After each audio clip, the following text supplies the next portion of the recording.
ciidamadu in gaarigaasi ay ku qarxiyaan si ay sameeyeen lagu sameeyo ciidanka waxaan waa raadadkii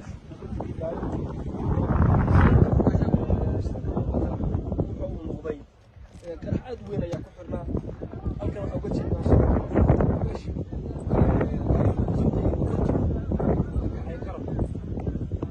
يعني هذا قوة كاميرا sida ay u qoyan yihiin oo u weyn yihiin ayay kuwanina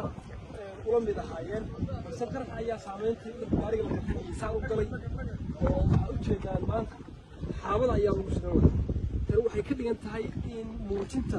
waxyeelada weyn ee qaraxa ay la maleegayeen